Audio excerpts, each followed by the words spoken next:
this within a growing community, not only in the United States but worldwide, became of primary importance. At that time, I was at Georgetown University working with my colleague, Professor Edmund Pellegrino, and developing a program there that was working within the sphere of general and clinical bioethics to look at some of these more neurological and neuroscientifically related questions. And then a couple of years ago, I was recruited here to the Potomac Institute to head up their Center for Neurotechnology Studies, and also I'm doing now work with the Center for Philosophical Psychology at Blackfriars Hall, the University of Oxford in the UK. Grazie, e lei ha recentemente pubblicato un libro sul dolore. You have recently published. Briefly, could you tell us something about it? That's very kind. I'm very flattered. The two recent books that have come out, one is a collection of essays, and it's called Pain, Mind, Meaning, and Medicine, which is self-explanatory. That's published by PPM Publishers Press from Pennsylvania.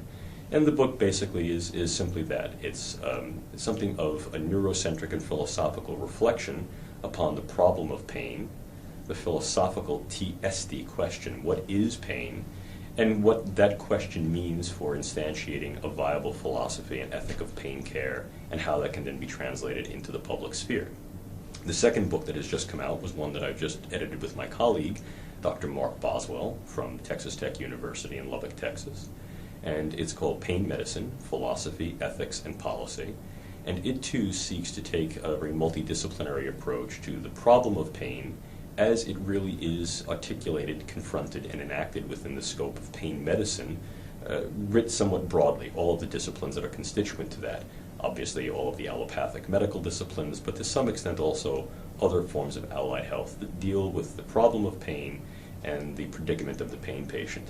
How do we move from a philosophical understanding and appreciation of both pain and medicine as a construct to enacting the ethical good through a variety of different ethical systems and ethical construals to ultimately concretizing that within the public environment through policy. And that's what that book addresses.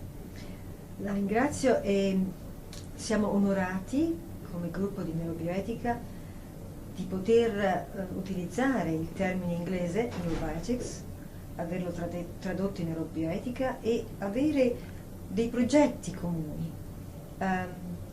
Come vede il futuro della neurobiotics?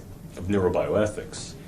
Well, it's interesting because you've also raised what I call the construct, or the context, both of that term. The way I see the term neurobioethics is not necessarily different from the term neuroethics in that it combines both of the fundamental traditions. The more European tradition of examining the neurobiological basis of moral sense, sensibility, and action, and the somewhat more Anglo-American trend of then looking at what are the ethical issues, questions, problems, articulations of neuroscience as both a research field and a field in application within clinic and also within the public sphere. The reason that I chose to use the term neurobioethics was not accidental. When I use the word neuro, as do so many of my colleagues, it simply doesn't mean a frank reductionism to say that any or all of our behaviors, cognitions, emotions are wholly reducible to the neurological substrate. But rather what it does is say, well, we are forced to consider the neurological substrate and substrates. And when we do that, the term neuro also serves to bring forth the actual debate, the tension of what that means. Simply, we don't know how brain gives rise to consciousness, mind, or self. And this remains as what David Chalmers has referred to as the hard problem, or the hard question. Therefore, any field that uses the prefix neuro, I've argued, needs to engage, acknowledge, and address this tension, these hard questions, explicitly, and recognize that these debates flavor the construct and scope of any knowledge with our relation to how neurological systems affect any one of those suffixes of ethics, biology, theology, philosophy, etc., in those ways that entertain the ongoing debate and recognize how that debate is then influential in determining the scope and conduct of the field. By the same token, the inclusion of the word bio for biology acknowledges and strongly supports and recognizes that we are indeed biological organisms. and that those biological substrates are important, and in many ways, the biological has given rise to an awareness of our own weaknesses and strengths. We've gotten to a point in our evolution that in many ways has compensated for those things that we are not biologically. We've come to use that brain, that consciousness, that mind, in those ways that have created particular artifacts that then allows us to compensate for our weaknesses, essentially going from what was at one point a prey species to then being the dominant predator, if not the dominion species, in the world in which we live. How do we approach that biology? How do we confront those strengths, those limitations? How do those strengths and limitations influence our understanding of that which is neural? How does that which is neural allow us to then appreciate and acknowledge our biology and its strengths, limitations, drives, fallibilities?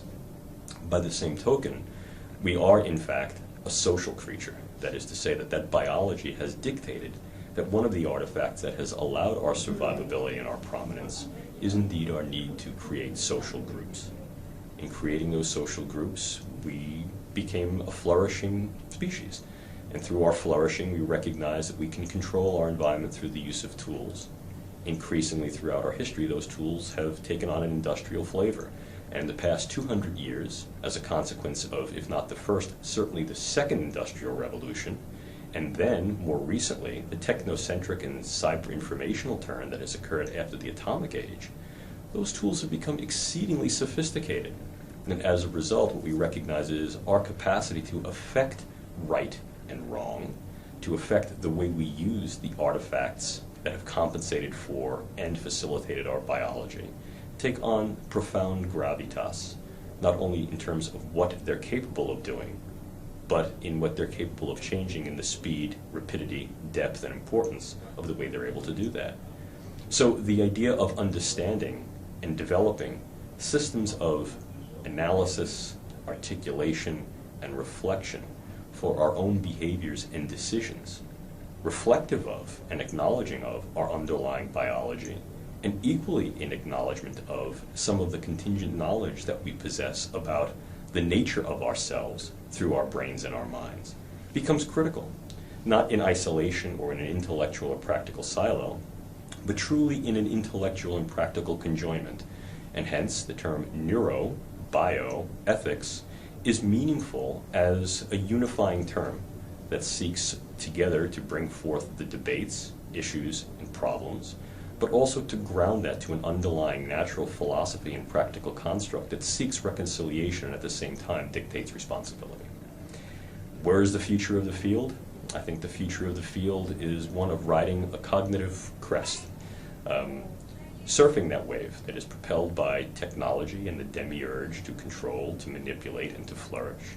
And by the same token, recognizing that we are responsible for our choices, and perhaps equally responsible for the choices we make as to how we understand the nature of what it is to be human, to have a brain, but be a mind and be a self.